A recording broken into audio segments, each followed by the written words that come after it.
फिर से एक बार आप सबको यीशु मसीह के नाम में स्वागत है।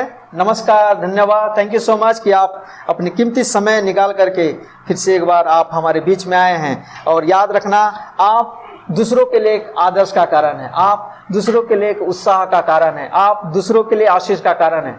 आप इस बात पर एग्री है? Yes yes 100% yes. प्रभु ने इसीलिए हमें चुना है ना, ताकि हम एक दूसरे के लिए एक आशीष का कारण बन सकें। और समय बहुत तेजी से जा रहा है, मैं यकीन नहीं कर पा रहा हूँ कि इतना जल्दी, मतलब आज की इस वर्षिप की मैं नहीं बात कर रहा हूँ, यूं समय ना बड़ी जल्दी निकलते चला जा रहा है।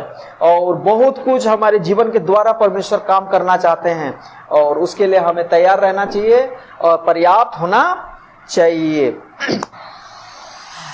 हम कुछ अरसे तक शमूएल की पहला किताब को हम देख रहे थे। शमूएल सीरीज हमने किया था, लगभग 7-8 लेसन के बाद हम कुछ समय के लिए उसको हमने पॉज किया है, और उसके बाद हमने कुछ टॉपिकल सर्मन हमने देखा है। तो खास करके जो हमने देखा था पिछले 25 अगस्त में, वो ये था कि marks of A true disciple, है ना, जो सच्चा शिष्य होता है। सच्चा क्यों मैं बोल रहा हूँ? क्योंकि बहुत से लोग हैं, यीशु मसीह ने भी बोले हैं, हे प्रभु कहने वाले सब कोई अनंत जीवन में प्रवेश नहीं कर पाएंगे।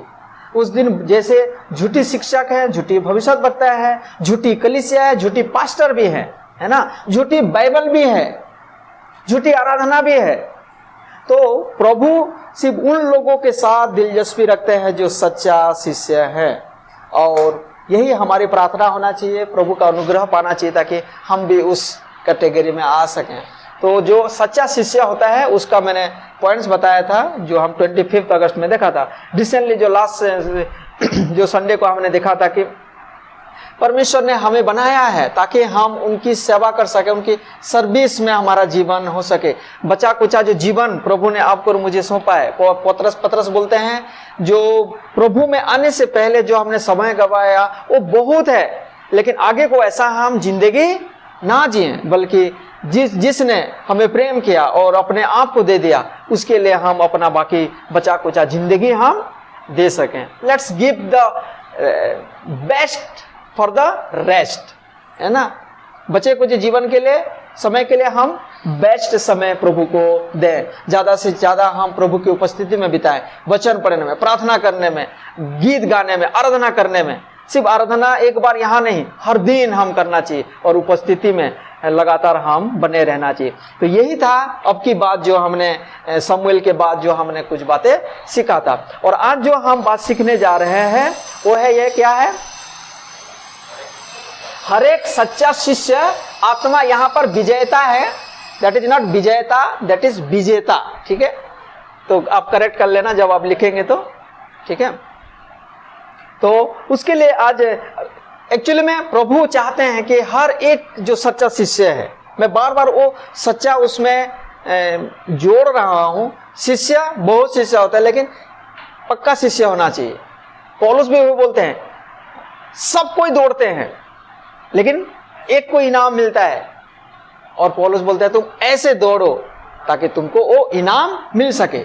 बहुत सारे लोग हैं जो अपने आप को शिष्य बोलते हैं, बहुत सारे लोग हैं जो अपने आप को मसीह बोलते हैं, बहुत सारे लोग हैं जो अपने आप को प्रभु के अनुयायी बोलते हैं, लेकिन हम सच्चा, ईमानदार और ग्रहण योग्य होना चाहिए ताकि हम प्रभु में पाया जाए। इसीलिए बार बार मैं वो सच्चा शिष्य की बात बोलता हूं। तो हर एक सच्चा शिष्य एक क्या है? आत्मा विजेता है। आत्मा विजेता, कोई भी ऐसे पर्टिकुलर शब्द आपको नहीं मिलेगा। सोल विनर जिसको बोलते हैं अंग्रेजी में, कोई भी कहीं भी नहीं है, लेकिन उसके बारे में आज हम थोड़ा चर्चा करेंगे, सीखेंगे, और उसके अनुसार हम आने वाले समय में प्रभु की महिमा के लिए हम इस्तेमाल होंगे। और प्रभु ये नहीं चाहते हैं कि हम उद्धार पाएं और चर्च में आए, बैठें, है ना, आराम से आराधना करें। ये सब कुछ बहुत बेहतर है, लेकिन सिर्फ प्रभु इसके लिए नहीं, परंतु परमेश्वर का बहुत बड़ा योजना है, बहुत बड़ा प्लानिंग है आपके जीवन के प्रति, मेरे जीवन के प्रति, और वो सारे बातें हम वचन में देखते हैं।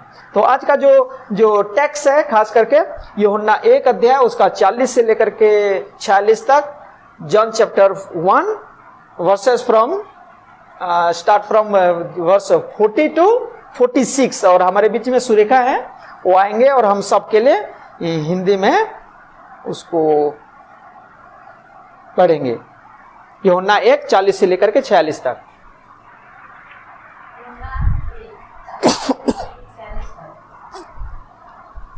उन दिनों में से जो यूहन्ना की बात सुनकर यीशु के पीछे हो लिए थे, एक तो सोमन पतरस का भाई अंद्रियास था। उससे पहले अपने सगे भाई सोमन से मिलकर उससे कहा कि हमको क्रिस्त अर्थात मसीह मिल गया। वह उसे यीशु के पास लाया। यीशु ने उस पर दृष्टि करके कहा कि तू यूहन्ना का पुत्र सोमन है, तू केफा अर्थात पतरस कहलाएगा। दूसरे दिन यीशु ने गलीली को जाना चाहा और फिलिपुस से मिलकर कहा, मेरे पीछे हो ले। फिलिपुस तो अंद्रियास और पतरस के नगर बेतसदा का निवासी था। फिलिपुस ने नतनिएल से मिलकर उससे कहा कि जिसका वर्णन मूसा ने व्यवस्था में और भविष्यद्वक्ताओं ने किया है, वह हमको मिल गया। वह यीशु का पुत्र यीशु नासरी है। तब नतनिएल ने उससे कहा, क्या कोई अच्छी वस्तु भी नसरत से निकल सकती है? फिलिपुस ने उससे कहा, चल कर देख ले। प्रभु ये पवित्र वचन से हम सबको आशीष दें। Thank you. प्रभु आपको भी आशीष दें।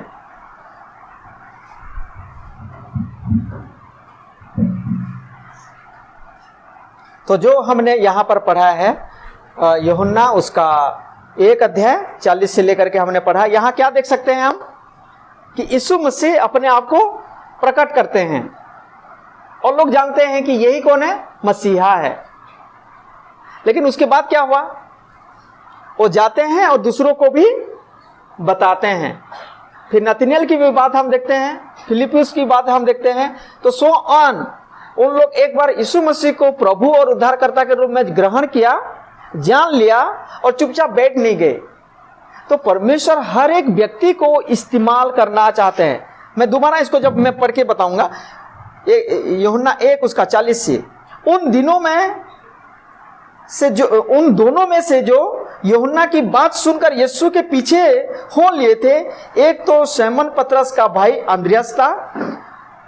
पहले ये दो लोग चेले थे। By the way let me ask one question, यीशु मसीह का पहला चेला कौन थे?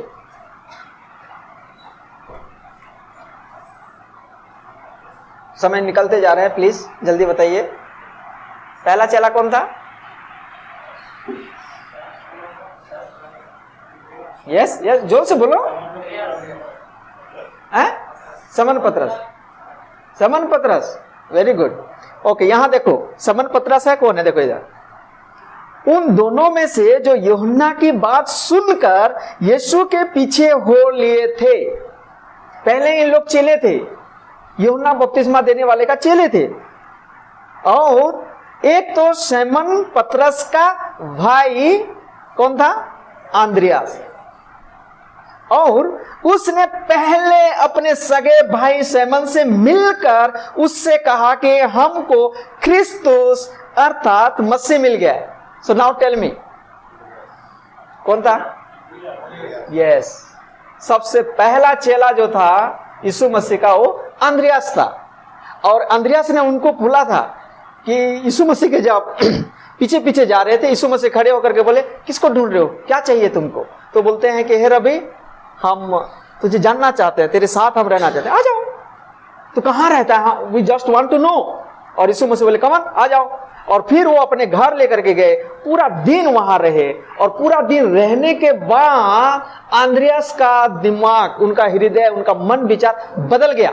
और वो अभी तक जो यूहन्ना का फॉलोअर थे, यूहन्ना का शिष्य थे, बोले नहीं, यूहन्ना यीशु मसीह का फोरनर है, मतलब वो पहले से भेजा गया है। असली मसीह कौन है? और he was so excited। और उसके बाद वो भाग के आकर के किसको सुसमाचार दिया? हेलो,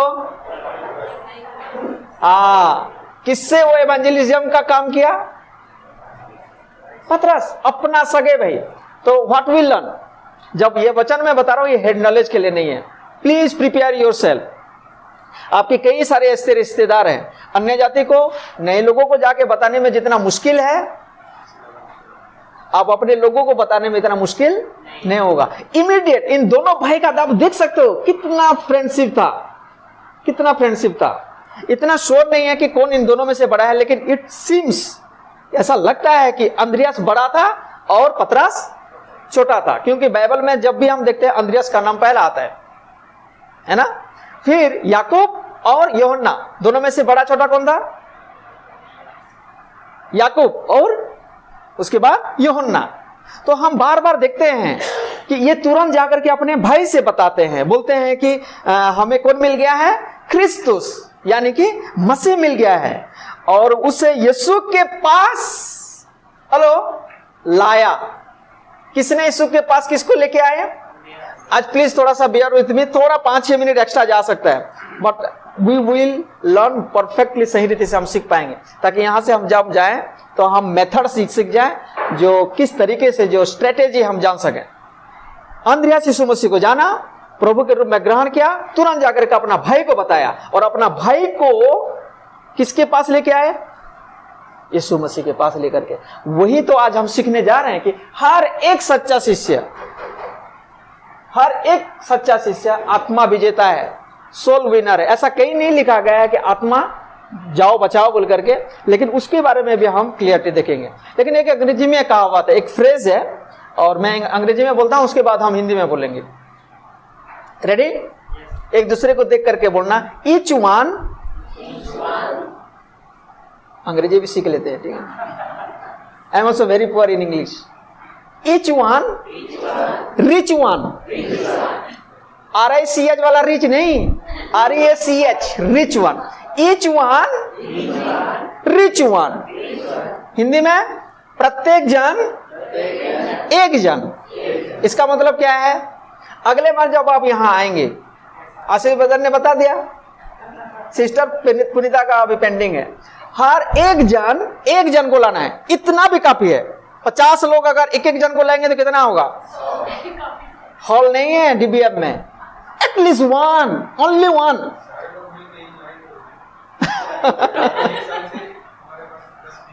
हाँ,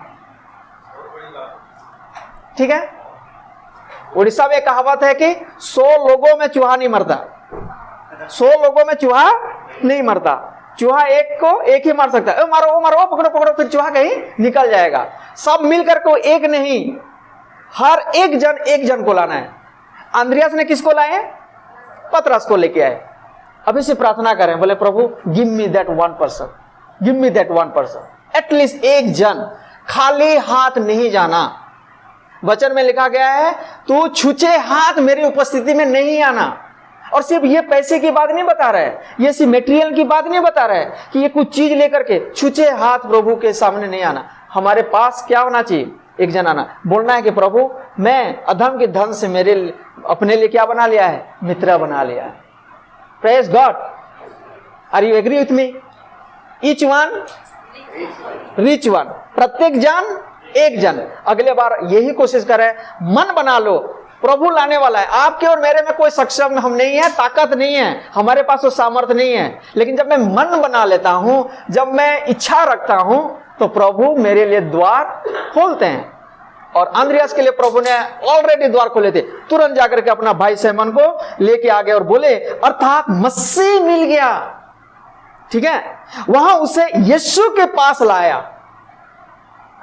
प्रभु का धन्यवाद हो, मेरे माध्यम से प्रभु ने कई लोगों को विकास कुंज से लेकर के आए। मैं बता सकता हूं ये सारे के पीछे में मेहनत किया, वहां गया, कैसे उन लोगों को प्रभु ने कहां से कहां तक उठा के ले आए। ये सारे बातें बताने के लिए मेरे पास समय नहीं है, लेकिन आप उन लोगों से व्यक्तिगत रूप से मिलना। यीशु के पास लाया। यीशु ने उस पर दृष्टि करके कहा कि तू यूहन्ना का पुत्र शैमन है, तू कैफा अर्थात पतरस कहलाएगा। और उसके बाद अंद्रियास ज्यादा हाईलाइटेड हुआ या पतरस?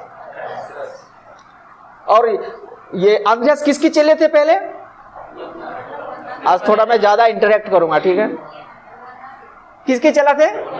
और यूहन्ना का स्लोगन क्या था? वो तो प्रीचिंग था। स्लोगन जानते हो ना? तू बढ़े मैं घटू। और आंद्रियास का वही चीज सुना और बोला भाई तू छोटा है, तू हाईलाइटेड है, तू बढ़े मैं घटू। आप कई जगह में गिने चुने 2-4 जगह में आंद्रियास के बारे में देखेंगे, लेकिन he was the first man जो यीशु मसीह के पीछे चला था। और उनका हृदय देख सकते हो, अपना भाई को उसने उठाया। और पतरस जितना हाईलाइटेड है, आंद्रियास के बारे में हम इतना नहीं देख सकते। और ये कहां से सीखे? पहला फॉर्मर गुरु से, जो यूहन्ना बपतिस्मा देने वाला, तू बढ़े मैं घटूं। और एक पास्टर का यही सोच होना चाहिए। यस प्लीज आप करें, प्रोमोट करना है दूसरों को। और उसके बाद फिर क्या हुआ? वह यीशु के पास लाया 42। यीशु ने उस पर दृष्टि करके कहा कि तू यूहन्ना का पुत्र शैमन है, तू कैफा अर्थात पतरस कहलाएगा। और 43 में लिखा गया है, दूसरे दिन यीशु गलील को जाना चाहा और फिलिपुस से मिलकर कहा मेरे पीछे हो ले। क्या खूबसूरत बुलाहट है ना। प्रभु ने आपको और मुझे तो यही बुलाया है। और आप और मैं पास्टर मनोज की बात को सुन के नहीं, किसी भाई की बात को सुन करके नहीं, you have heard the voice of God. प्रभु की आवाज को आपने सुना है और उनके पीछे आप और मैं चल पड़े हैं। और 43, दूसरे दिन यीशु ने गलील को जाना चाहा और फिलिपुस से मिलकर कहा मेरे पीछे हो ले। फिलिपुस तो आंद्रियास और पतरस के नगर बेतसदा का निवासी था। मतलब ये फिलिपुस, पतरस, आंद्रियास, याकूब, ये जितने भी हैं, ये फ्रेंड सर्कल था इनका, एक टीम था। और ये चीज तो है जो यीशु मसीह को अट्रैक्ट किया। इनके अंदर में पहले से डिसयूनिटी नहीं था, इनके अंदर में यूनिटी था। हमारा चर्च में यूनिटी होना चाहिए। और उसके बाद फिर क्या हुआ? फिलिपुस से उससे कहा फिलिपुस तो आंद्रियास और पतरस के नगर बेतसदा का निवासी था। फिलिपुस ने नतनिएल से मिलकर कहा, लिसन, यीशु मसीह ने किसको बुलाया? फिलिपुस को।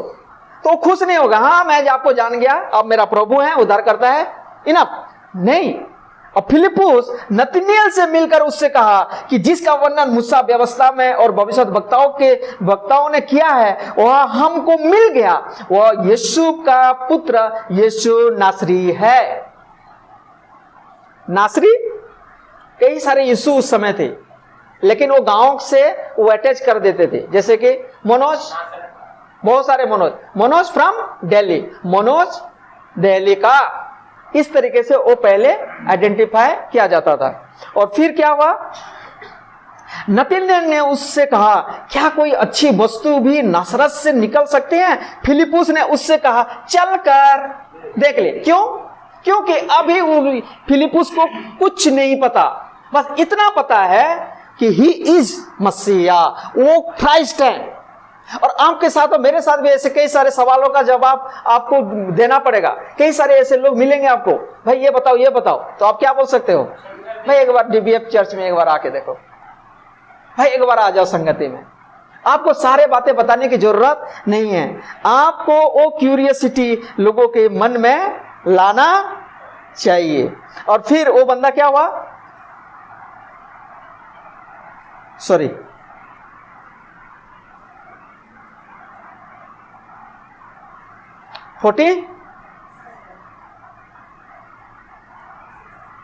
चल कर देख ले।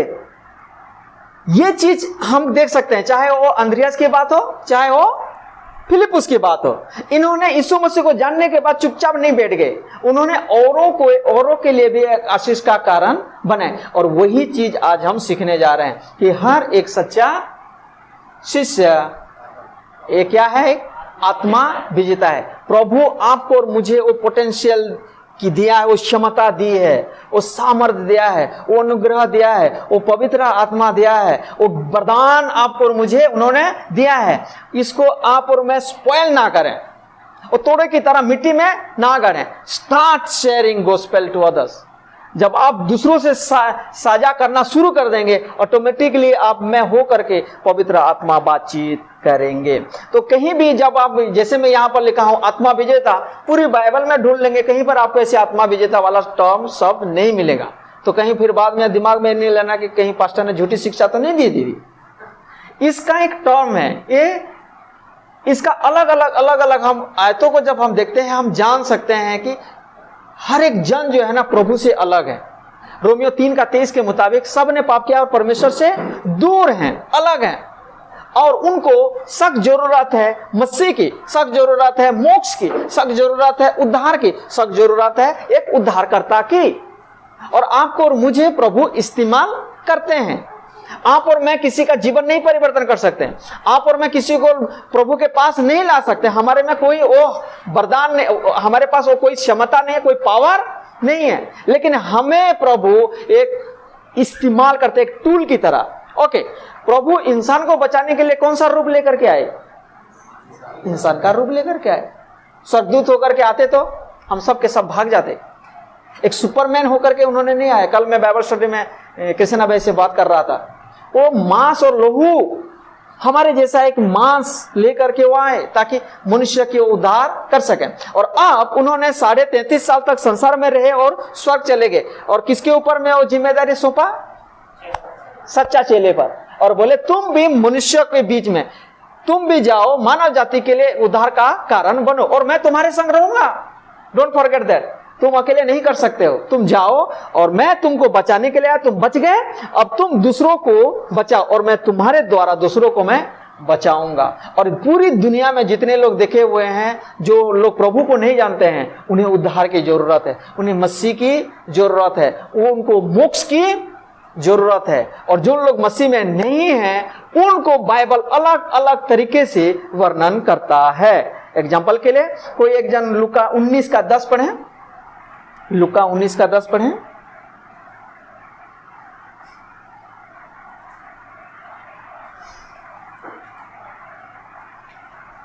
क्योंकि मनुष्य का पुत्र खोए हुओं को ढूंढने और उनका उद्धार करने आया है। ओके, तो वहां पर जो लोग यीशु मसीह को नहीं जानते हैं उनके लिए कौन सी टर्म यूज किया गया है? लिख लो, दे आर लॉस्ट, है ना। और दूसरा कोई एक जन पढ़े, इफिसियों 2 का 1।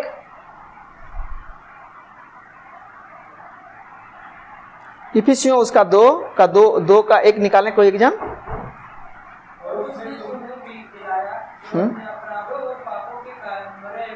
ओके, तो कौन सी वहां शब्द इस्तेमाल किया गया है? मरे हुए थे। पहला हमने देखा ये खोए हुए हैं।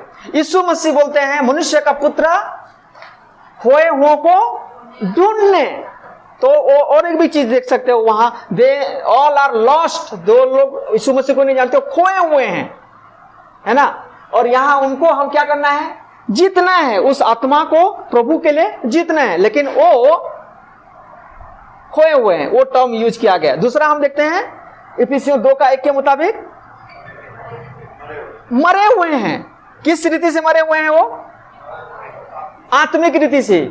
किसके द्वारा मरे हुए हैं? वो पाप और अपराध के द्वारा। ओके, लूका 5 का 10 पढ़े। Luke chapter 5 verse 10। और वैसे ही जब्ती के पुत्र याकूब और यूहन्ना को जो शमौन के सवारी थे अचंभा हुआ। तब यीशु ने शमौन से कहा, मत डर, अब से तू मनुष्यों को जीवता पकड़ा करेगा। ओके, क्या क्या करेगा? पकड़ा करेगा। अंडरलाइन दैट, उसको सर्कल कर दो, नहीं तो पकड़ा करेगा। पकड़ा मतलब अभी तक किसको ये पकड़ रहे थे? मछली को। मछली को पकड़ना आसान है? सॉरी, नहीं। मछली को पकड़ना आसान नहीं है तो इंसान को पकड़ना आसान होगा? लेकिन यीशु मसीह क्या बोले? और मछली पकड़ रहे हो ना, किसको पकड़ना है? और खास करके मैक्सिमम मछली को इन लोग कैसे पकड़ते हैं? मरा हुआ पकड़ते हैं।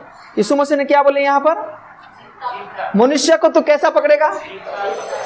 तो इसका मतलब क्या है? हॉक करना है, पकड़ लेना, कस लेना, ऐसा है क्या? What it mean? यस, मनुष्य इतना आसान नहीं है।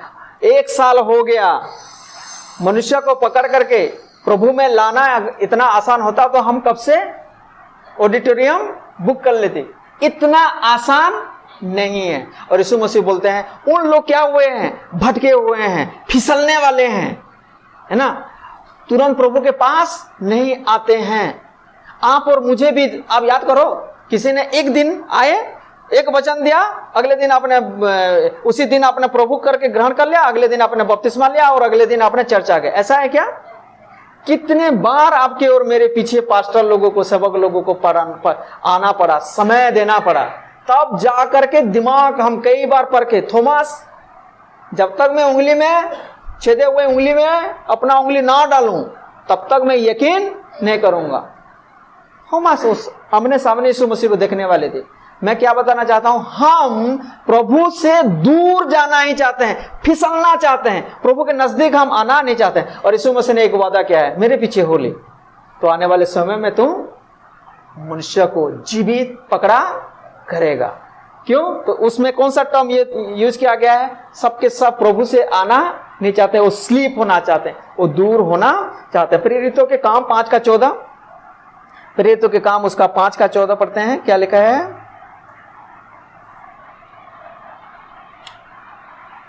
और विश्वास करने वाले बहुत सारे पुरुष और स्त्रियां प्रभु की कलीसिया में और भी अधिक आकर मिलते रहे। तो यहां क्या लिखा गया? और भी अधिक आकर के क्या करते गए? मिलते गए। 14 को मैं दोबारा पढ़ रहा हूं। और विश्वास करने वाले, ये विश्वास कब इनके अंदर में विश्वास आया? जब इनको किसी ने आकर के सुसमाचार सुनाया। रोमियो में लिखा गया है विश्वास सुनने से और सुनना मसीह के वचन से होता है। अगर आप और मैं वचन नहीं सुनाएंगे तो लोग कैसे विश्वास करेंगे? अभी जैसे हमने विनोद भाई के लिए प्रार्थना किया है, लगातार प्रार्थना करेंगे और पवित्र आत्मा उस भाई के अंदर में काम करेंगे। हम एक बार सुना देते हैं, सुनाने के बाद बाकी जो प्रोसेस है उसमें मेहनत लगता है। बीज लगाने में मेहनत नहीं लगता है, लेकिन उस बीज को देखभाल करने में, पानी देने में, सिंचाई करने में मेहनत लगता है, और उस चीज में हम फेल हैं। So I just want to encourage you कि हमने वचन सुनाया है, अगर नहीं सुनाया तो स्टार्ट शेयरिंग, हम सुनाना शुरू करें। तो जब उन्होंने विश्वास करने वाले बहुत सारे पुरुष और स्त्रियां प्रभु की कलीसिया में और भी अधिक आकर क्या होते गए? मिलते गए। और मिलते गए का ऑपोजिट क्या है? इसका दशा क्या था? सॉरी, इन लोग क्या थे? पहले अलग थे। इफिसियों में भी बार बार हम देखते हैं कि हम पहले निकाले गए थे, अलग किए हुए थे। तो प्रभु की उस अनुग्रह से, प्रभु की उद्धार से, प्रभु की उस उपस्थिति से, प्रभु की उस राज्य से बहुत से लोग क्या हुए हैं? निकाले गए हैं। दे आर सेपरेट, है ना, अलग है। यही बात को रोमियो 3:23 में भी बताता है कि सब ने पाप किया है और परमेश्वर की महिमा से क्या हुए हैं? वंचित हैं, दूर हैं। और जो दूर थे, हर दिन प्रभु उनको क्या करते थे? यहां वही चीज लिखा है ना, पुरुष और स्त्री यहां प्रभु की कलीसिया में और भी अधिक मिलते रहे। ये चीज है। आप और मैं जितना सुसमाचार सुनाएंगे उतना लोग सुनेंगे, विश्वास करेंगे। 1000 को सुनाएंगे तो 100 जरूर आएंगे। अगर हमारा कलीसिया नहीं बढ़ रहा है तो don't look to me only कि ये तो जिम्मेदारी किसका है? पास्टर का। नहीं, हर एक सच्चा शिष्य का जिम्मेदारी है। और मैंने आज आपको बहुत आसान तरीका बता दिया। ईच वन, बीच बीच में मैं बोलूंगा, ठीक है? Don't forget it. Each one reach one, ये दिमाग में ठान लो कि एक जन को एटलीस्ट मुझे प्रभु के बारे में बताना। ये करके देखें हम, ताकि आने वाले समय में हमारे द्वारा प्रभु का मंडली, प्रभु का कलीसिया बढ़ने पाए। और इसीलिए तो प्रभु ने आपको और मुझे दिल्ली में रखा है। इसीलिए तो प्रभु ने आपको और मुझे ऐसे पाप भरी दुनिया में रखा है। क्यों? उन्होंने उद्धार पाते ही तुरंत हमारा रैप्चर नहीं कर दिया। वो बोले कि यस, अभी बहुत काम है जो तेरे माध्यम से मुझे करना है। पौलुस को जब चुने, यस बहुत काम है पौलुस, मुझे, मेरे लिए तुझे बहुत दुख उठाना पड़ेगा। राजा महाराजा अभी भी सुसमाचार नहीं पाया, मैं तुझे नियुक्त किया है ताकि तेरे माध्यम से उनको मैं पहुंच सकूं। Praise God.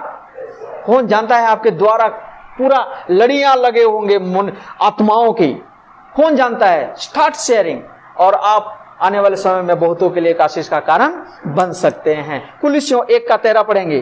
कुलिसियों उसका 1:13 निकालते हैं जल्दी। आई होप कि आप सब नोट करते होंगे, क्योंकि मैं थोड़ा जल्दी जल्दी जा रहा हूं। कुलिसियों उसका 1:13 आयत में ऐसा लिखा गया है, उससे, हाँ,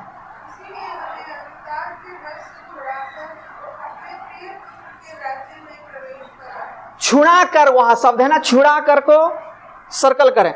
छुड़ा कर यानी कि छुड़ाने का ऑपोजिट क्या है? हम बंधे हुए थे, हम शैतान के वश में थे। देख सकते हो, ये स्थिति को मैं बता रहा हूं। पहला हमने देखा था कौन सा, कि जो लोग प्रभु को नहीं जानते हैं वो खोए हुए हैं, जो लोग प्रभु को नहीं जानते हैं वो मुर्दे हैं, जो लोग प्रभु में नहीं है वो फिसलने वाले लोग हैं, उनको हमको प्रभु में पकड़ना है। जो लोग प्रभु को नहीं जानते हैं वो अलग किए गए हैं। और कुलिसियों 1:13 के मुताबिक छुड़ाना, वो क्या है, क्यों छुड़ाना चाहिए? क्योंकि वो शैतान के वश में पकड़े हुए हैं। आप और मैं भी ऐसे शैतान के वश में पकड़े हुए हैं। आपके रिलेटिव्स को आप जा करके देखना, इस आंख से नहीं, आत्मिक आंखों से देखो, सच में शैतान कब्जा करके रखा है। लेकिन प्रभु की सामर्थ के सामने में, प्रभु के वचन के सामने में शैतान का कुछ भी नहीं चलने वाला है। सुसमाचार ही उसका सॉल्यूशन है, सुसमाचार ही उसका एंटीडोट है। और इसीलिए पौलुस रोमियो 1:16 में बोलते हैं, मैं सुसमाचार से नहीं ला जाता। क्यों नहीं ला जाता? क्योंकि ये परमेश्वर का सामर्थ है। यदि आप और मैं देखते हैं कि मेरे दोस्त, मेरे यार, मेरे फ्रेंड्स, मेरे रिलेटिव्स शैतान के बस में जकड़े हुए हैं, शैतान ने उनको पकड़ रखा है, अंधा कर रखा है, स्टार्ट शेयरिंग सुसमाचार। सुसमाचार सुनाना शुरू करें, और फिर क्या होगा? सुसमाचार के द्वारा वो सारे बंधन टूट होगा, क्योंकि इसी के द्वारा प्रभु उद्धार देते हैं। Each one rich one.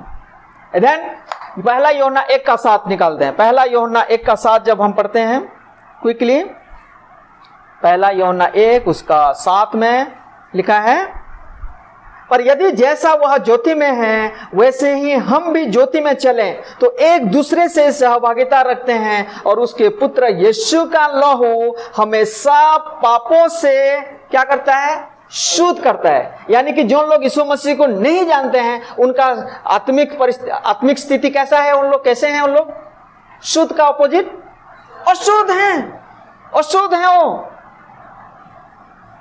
और उसका एग्जाम्पल जानते हैं, पुराने नियम में हम देखिए, नया नियम में, यस, यीशु मसीह के सेवकाई में हम देखते हैं जो कोढ़ लोग थे, कोढ़ी जो थे, याजक महायाजक उनको आइडेंटिफाई करते थे और बोलते थे तुम कौन सा रोग हो गया तुमको? कोढ़ का, और तुम समाज में रहने लायक नहीं हो। और उनको निकाला जाता था और वो गांव से बाहर रहते थे। अपना झुंड, जितने भी लेपर्सी बीमार, जो भी कोढ़ के बीमार लोग होंगे ना, वो सब का एक वहां पर एक झुंड हुआ करता था। एक नॉर्मल जो सोसाइटी है उसमें उनको नहीं जाना होता था, और जब भी जाना होता था दूर से बोलेंगे दूर हो जाओ हम कोढ़ी हैं, दूर हो जाओ हम कोढ़ी हैं। अगर ऐसा ना बोल करके अगर अंदर में चले गए तो इमीडिएट उनको पत्थरवाह कर दिया जाता था। क्यों? बिकॉज दे वेर अनक्लीन, अशुद्ध। और जो लोग प्रभु को नहीं जानते हैं उन लोग भी प्रभु की नजर में क्या हैं? अशुद्ध हैं। उनका स्थिति अशुद्ध है, और अशुद्ध कभी भी स्वर्ग लोग में नहीं जा सकते। कोढ़ की बीमार जैसे महापवित्र स्थान में, पवित्र स्थान में एटलीस्ट मंदिर तक नहीं जा सकते हैं, वैसे उस परमेश्वर की उपस्थिति में अशुद्ध लोग नहीं जा सकते। इसीलिए यीशु मसीह ने अपने जीवन दिया ताकि उनके लहू के द्वारा आप और मैं, हमारा कोढ़ का बीमार क्या हो सके? शुद्ध हो सके। और ऊपर से विशाल पर्दा क्या हो गया? ऊपर से नीचे तक 2 टुकड़ा हो गया, ताकि हम फ्रीली उनके न्याय, उनके आसन पर, उनके अनुग्रह के सिंहासन पर हम आ सके। क्या आप नहीं चाहते हैं अंद्रियास की तरह कि मुझे तो मिल गया है मसीह, मेरा भाई को नहीं पता, लेट मी शेयर माई भाई को पहले जाके मैं बताऊं? और उसने भाग के गया और उसने अपने भाई को बताया। आज आपका और मेरा भी है, ताकि हर एक जन हम जाएं, अपने रिलेटिव्स को ढूंढें, प्रार्थना करें और तैयारी करें, प्रभु से बुद्धि ज्ञान मांगें, और समय मिलते हैं एक जन को at least each one rich one वाली बात को हम पकड़ लें, ताकि आने वाले समय आपको भी लगेगा कि मैं सिर्फ एक रेगुलर विश्वासी, अटेंड करने वाला विश्वासी नहीं, प्रभु मैं उस काम को समझ चुका हूं, वो टास्क को मैं समझ चुका हूं, वो कमीशन को मैं समझ चुका हूं, वो जो कंसेक्रेट आपने मुझे किया है, वो जो अलॉट किया है, मैं वो समझ चुका हूं प्रभु, ताकि मैं दूसरों के लिए एक आशीष का कारण बन सकूं। समय बहुत तेजी से जा रहा है, आए हम इस बातों को समझ जाने। तो ये है जो लोग संसार में हैं उनकी ये सारे बातें हैं।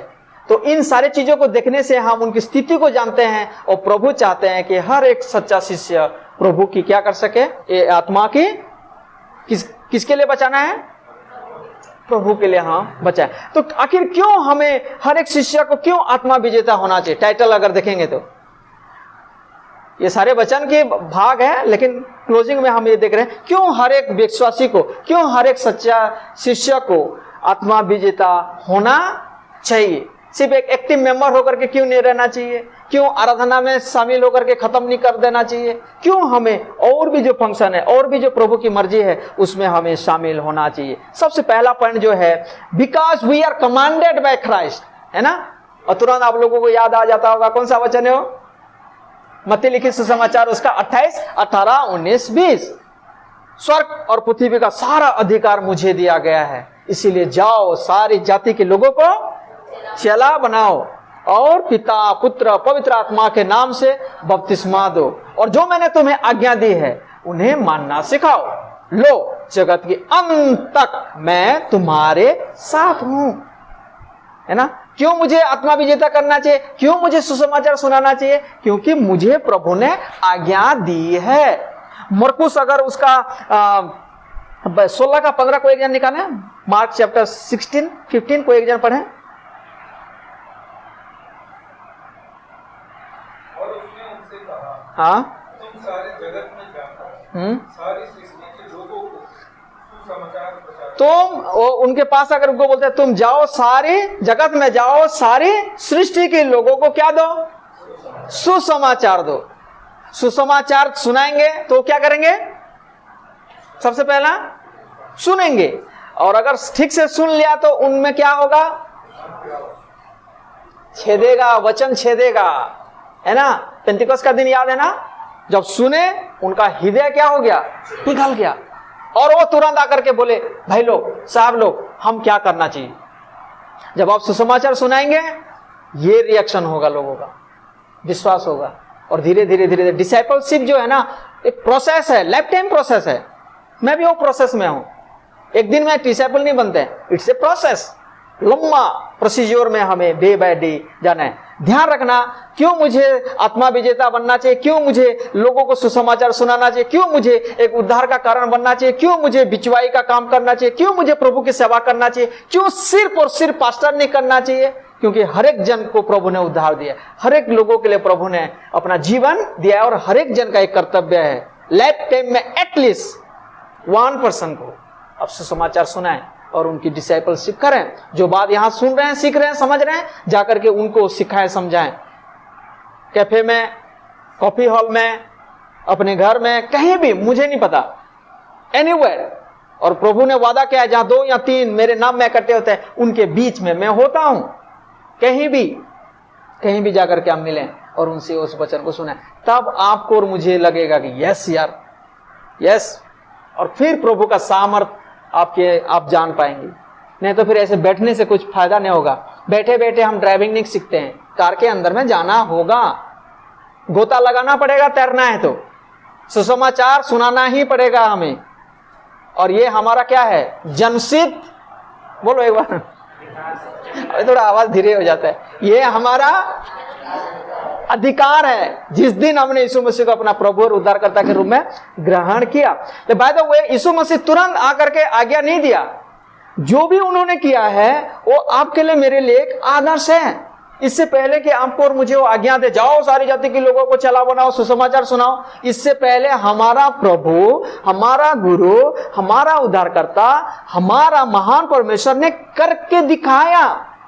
लिख लो आप, लुका लिखित सुसमाचार 4, 18, 19 पढ़ो एक बार। लुका 4, 18, 19। मैं शुरू से आप लोगों को बोल चुका हूं। हाँ, प्रभु की आत्मा मुझ पर है, इसलिए उसने कंगालों को सुसमाचार सुनाने के लिए हाँ, मेरा अभिषेक किया है, कंसिक्रेट किया है, मुझे अलग किया है। इससे पहले कि आप और मैं सुसमाचार सुनाए, किसने पहले सुसमाचार सुनाया? यीशु मसीह। और उन्होंने वो बोलते हैं, इसलिए भेजा है और मुझे भेजा है कि बंधुओं को छुटकारेगा, हाँ, और अंधों को दृष्टि पाने का सुसमाचार प्रचार करना। कितने बार सुसमाचार शब्द आया है यहां? 2 बार देख सकते हैं एटलीस्ट। ओके, सुसमाचार प्रचार करो और कुचले हुओं को छुड़ाओ। और 19 को भी पढ़ना ब्रदर। और प्रभु के प्रसन्न रहने के वर्ष का प्रचार क्या करो? तो यीशु मसीह हमारा उद्धार करता, वो खुद एक क्या थे? एक ब्रिलियंट प्रीचर थे। इससे पहले कि आपको और मुझे वो भेजें प्रचार करो, इससे पहले कि आपको और मुझे भेजें सुसमाचार सुनाओ, उन्होंने करके दिखाया, सुनाया गली गली में।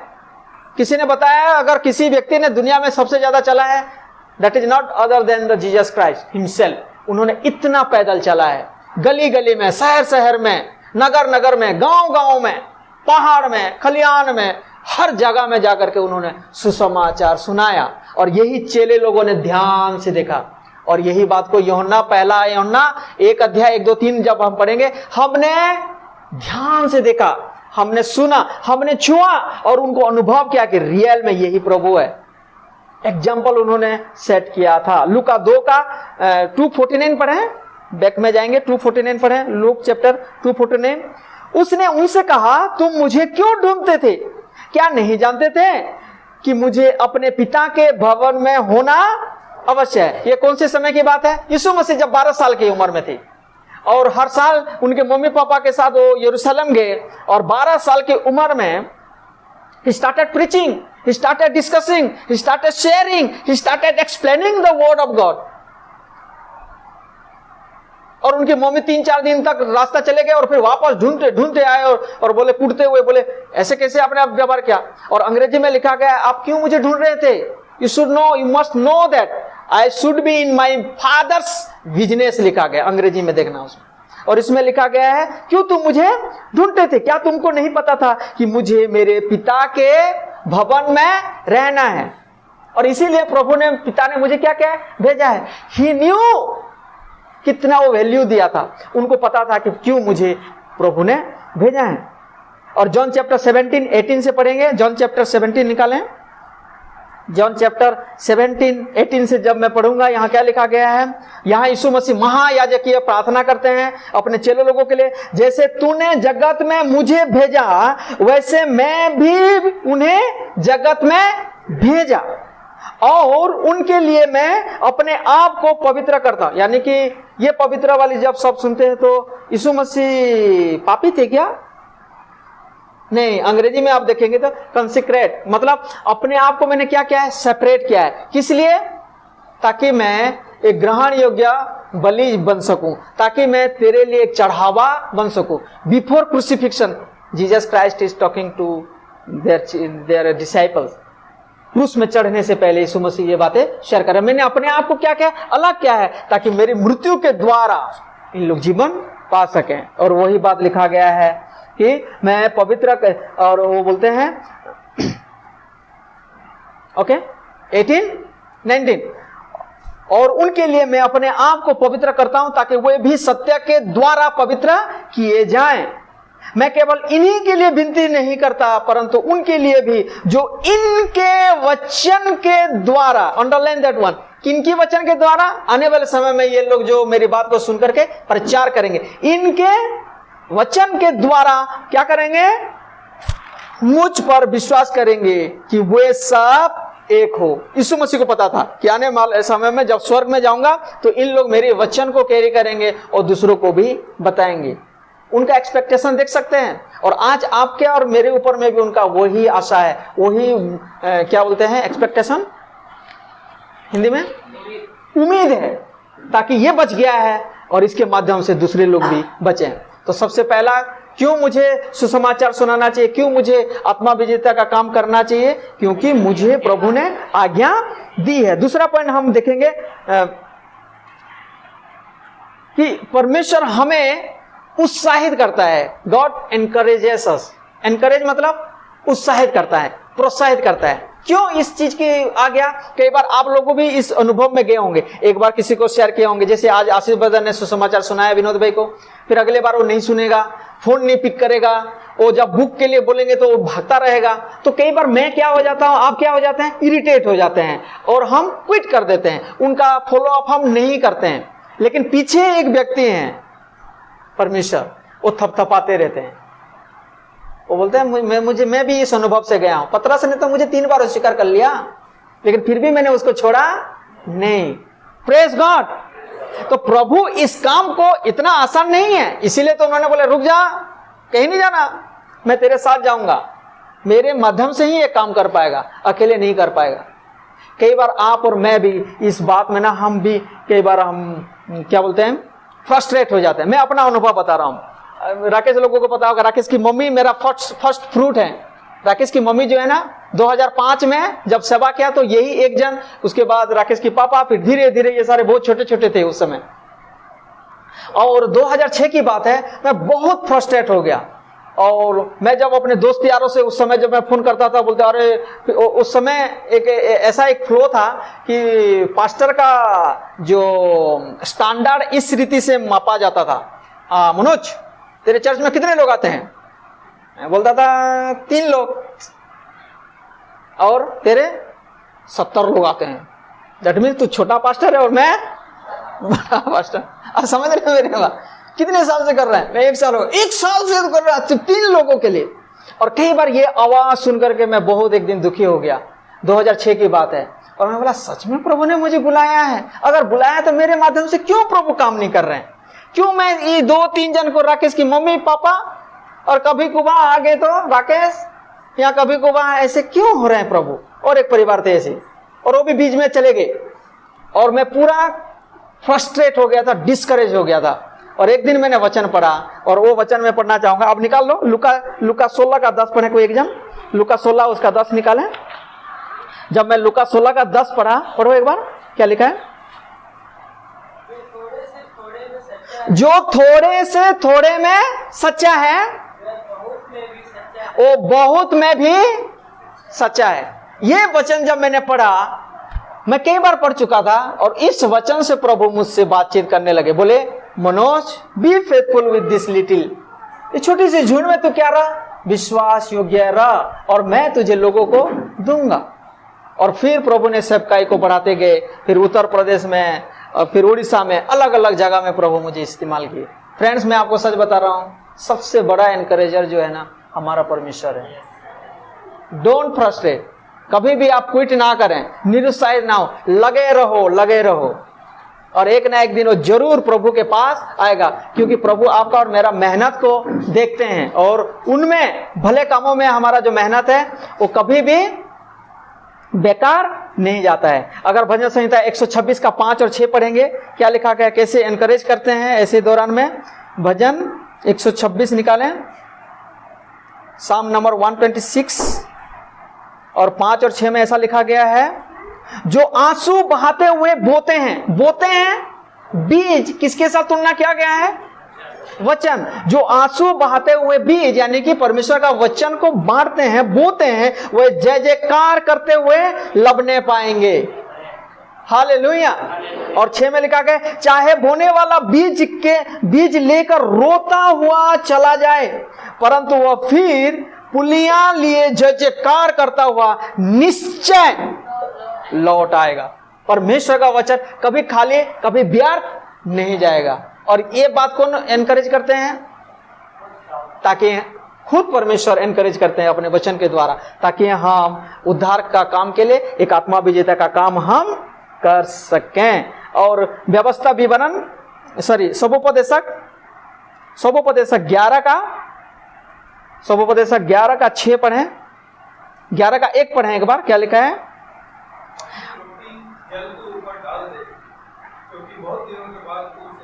और ये रोटी को किसके साथ तुलना किया गया है? वचन। शैतान के साथ जब यीशु मसीह का सामना हुआ, तब जब यीशु मसीह से उसने कहा कि तू अगर यदि तू परमेश्वर का पुत्र है तो कह दे ये पत्थर रोटियां हो जाए। और यीशु मसीह ने बोले, मनुष्य केवल रोटी ही से नहीं परंतु परमेश्वर के वचन से जीवित रहेगा। और परमेश्वर का वचन उस तरीके से जब हम लेते हैं, परमेश्वर का वचन एक रोटी है, और प्रभु बोलते हैं अपनी रोटी जल के ऊपर डाल दे, क्योंकि बहुत दिन के बाद तू उसे फेंक पाएगा। अगर मैंने सही जगह में, सही भूमि में अगर मैंने बीज बोया है, डेफिनेटली वो बंदा आएगा प्रभु के पास। इसीलिए आप और मैं क्या नहीं होना चाहिए? निरुत्साहित नहीं होना चाहिए। और 6 को भी पढ़े, उसमें क्या लिखा गया है? भोर को बीज, परमेश्वर का वचन, भोर को अपना बीज बो। हाँ, सुबह तक कर लिया प्रभु, आराधना कर लिया प्रभु, एक जन को मैंने बता दिया प्रभु चलो आज थोड़ा सा ब्रेक लेते हैं, नहीं, सांझ को भी अपना हाथ ना रो। क्यों? क्योंकि तू नहीं जानता कि कौन सफल होगा या या वह या दोनों के दोनों अच्छे निकलेंगे। मुझे नहीं पता कि वो कौन सा खेत है। हो सकता है वो कटेली झाड़ी हो सकता है वो मार्ग के किनारे हो सकता है वो पथरीली भूमि हो सकता है वो उत्तम भूमि हो। लेकिन जब मैं बोने लगता हूं बिना पार्शलिटी, एक ना एक दिन वो जरूर फल लाता है।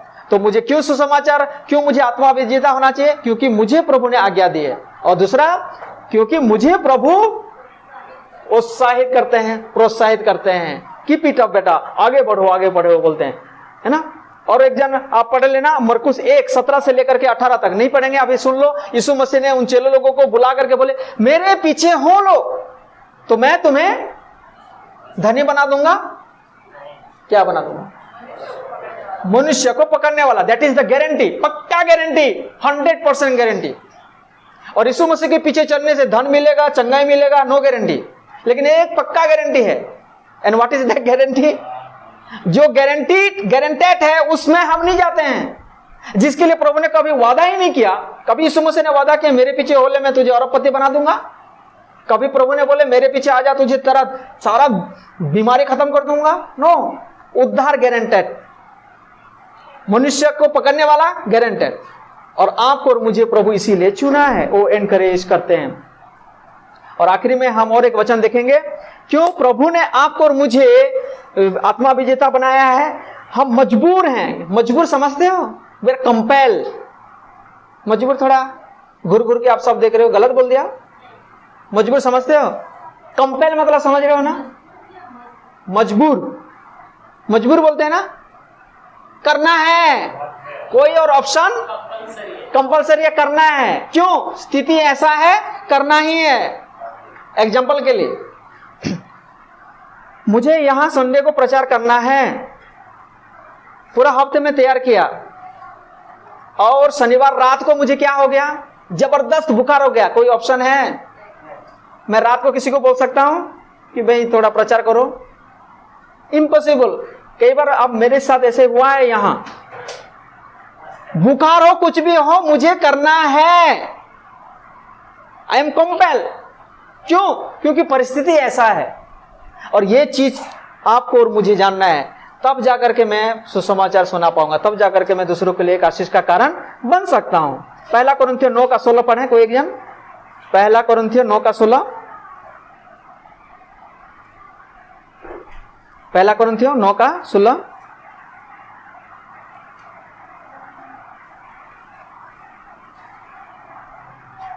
यदि मैं सुसमाचार सुनाऊं तो मेरे लिए कुछ घमंड की बात नहीं, क्योंकि यह तो मेरे लिए अवश्य है। यस, अवश्य है। देखा आपने? Underline that one.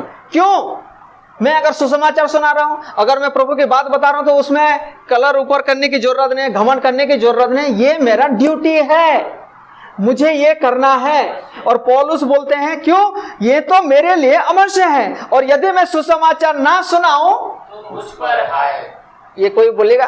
बोलो एक दूसरे को देख करके बोलो, each one rich one. Just repeat once, each one, हर एक जन। और ये भी बात बोलो, यदि मैं सुसमाचार ना सुनाऊं तो मुझ पर हाय। और किसी में तो श्रापित, कर्स, है ना, सुसमाचार में नहीं सुनाऊं तो। और इसीलिए मुझे करना है, कोई चारा नहीं है। सुनाओ, blessed, I am the blessed person, आशीषित व्यक्ति। नहीं सुनाया तो श्रापित। कौन श्रापित होना चाहेंगे? कोई नहीं होना चाहेंगे। इसीलिए, और कोई क्या बोलते हैं, कोई चारा नहीं है, और कोई धारा नहीं है, और कोई रास्ता नहीं है। हम कंपेल हैं। ओके, 2 कुरिन्थियों 5:20 पढ़े कोई एक जन?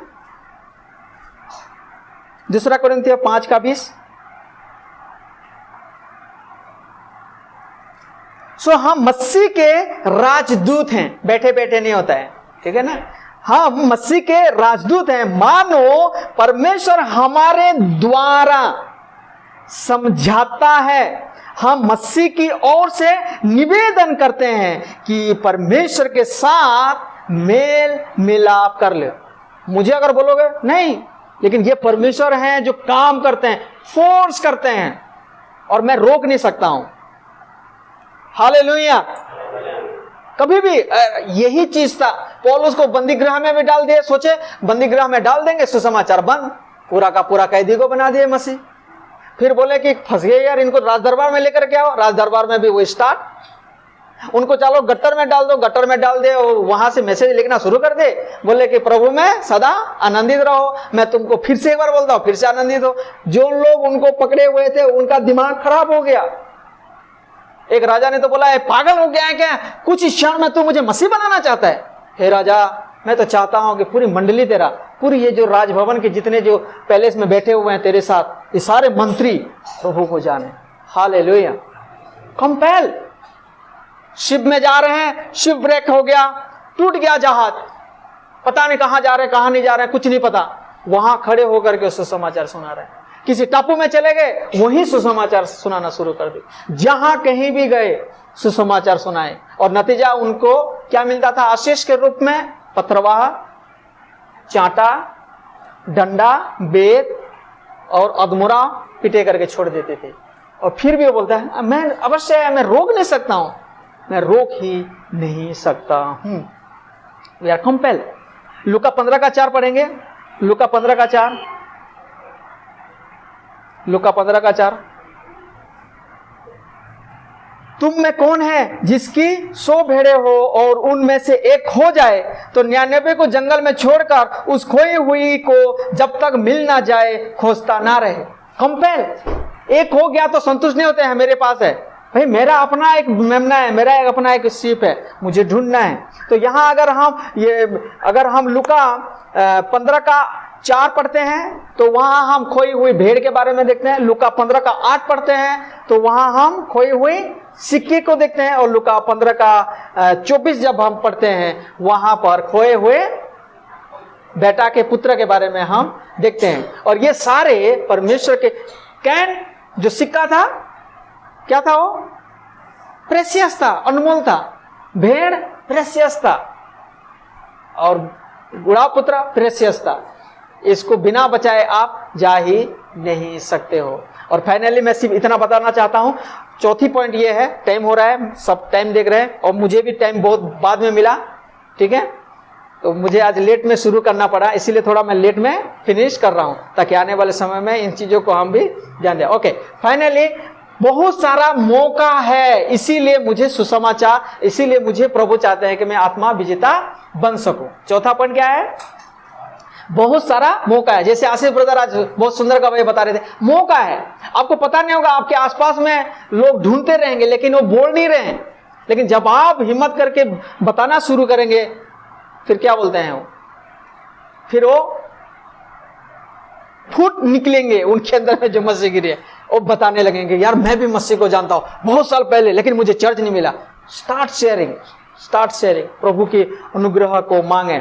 इसीलिए प्रकाशित 3:8 में लिखा गया है, मेरे लिए एक द्वार खुला हुआ है। दूसरा कोरिन्थियों 2:12, पहला कोरिन्थियों 16:9 में हम देखते हैं कि पौलुस बोलते हैं कि मेरे लिए दरवाजा खुला हुआ है, एक मौका खुला हुआ है। और एक जगह में लिखा गया है, आप लिख लो, पहला कोरिन्थियों 16:9 और दूसरा कोरिन्थियों 2:12, और उसमें देखते हैं कि दरवाजा तो खुला हुआ है लेकिन विरोधी भी बहुत हैं। दूसरा कोरिन्थियों 2:12, पहला कोरिन्थियों 16:9 और मत्ती 9:37 से लेकर के 38 तक यीशु मसीह बोलते हैं पके खेत बहुत है, अपॉर्चुनिटी बहुत है, मौका बहुत है, द्वार खुली हुई है, लेकिन काटने वाले मजदूर बहुत कम है आपके और मेरे आसपास में। पिछले बार डीबीएफ के एक पास्टर अपना गवाही बता रहे थे, जब उनको प्रभु ने सेवकाई में बुलाए वो समझ नहीं पा रहे थे मैं कहां शुरू करूं, कहां जाऊं, किसको बताऊं, इतनी बड़ी दिल्ली में ना भाषा ना लैंग्वेज, मेरा प्रॉब्लम है वो नॉर्थ ईस्ट के। और कई दिन तक वो प्रार्थना करते गए और प्रभु बड़ी धीमी आवाज में उनको बोले आसपास देख। क्या बोले उनको? आसपास देख। और बार बार वही बात मन में आ रहा था, आसपास देख। और जब वो आसपास देखते हैं तो क्या देखते हैं? उनके 20, 30, 25, 30 फ्रेंड सर्कल हैं। और फिर वहीं से वो सुसमाचार सुनाना शुरू किए और कुछ ही पल में 50, 60, 100, 150 लोग ऐसे चर्च में आने लगे। तब उनको लगा कि वाओ, प्रभु ने मुझे इस काम के लिए बुलाया और मैं व्यर्थ अपना समय गंवा रहा था। अपने आसपास में देखें, opportunity, there are several, so many opportunities, so many doors has been open for you and me. और पौलुस के लिए भी यीशु मसीह बोलते हैं पके खेत बहुत है, काटने वाले, सुसमाचार सुनाने वाले बहुत कम है। प्रभु चाहते हैं कि हर एक सच्चा शिष्य आत्मा विजेता बन सके।